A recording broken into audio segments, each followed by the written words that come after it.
Hey everybody, I wanted to follow up with a quick video on step functions, the greatest integer function, and a neat way that you can quickly figure out what the graph should look like rather than just having to pick values and plug them in.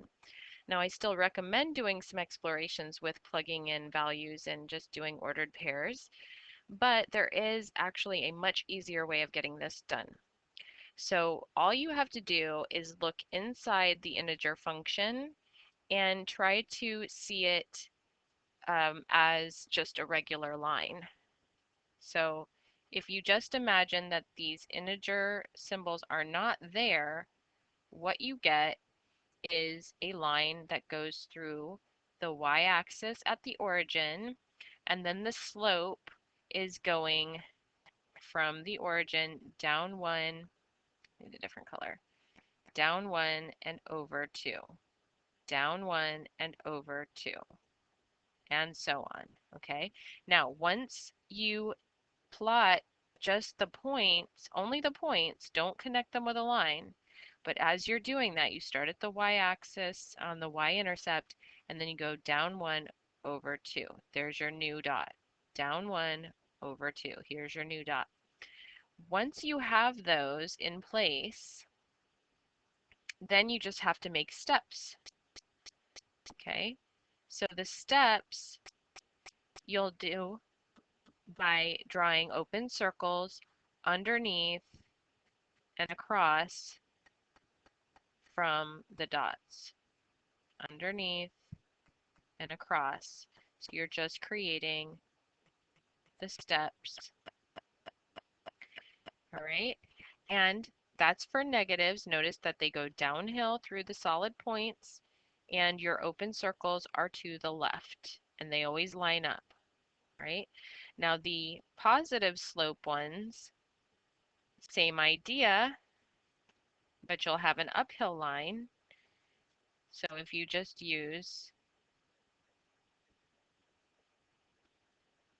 the closed dots that would be on the line without having those symbols around it, you're going to get the beginnings of the step function. So notice that this line would be through positive 1 on the y-axis, and then the slope is 1/2, positive 1/2. So I would be going up 1 over 2, and there's my next point, right? Or you can be going down 1 and back 2. Remember, negative negative gives you a positive. Down and back, positive 1/2, right? Down 1 over 2.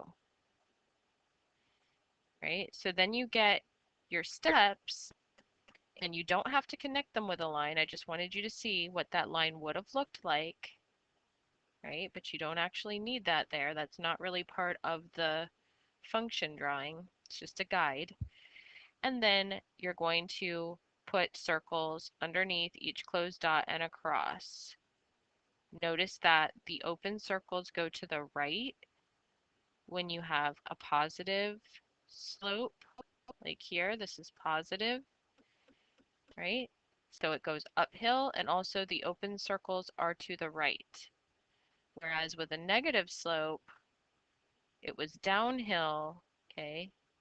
Remember, this isn't actually part of the graph.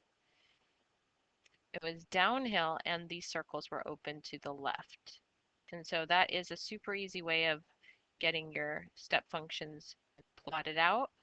And then do a few test points to make sure that things are coming out as they should. All right, so hopefully that will make it a lot easier from now on for you to graph step functions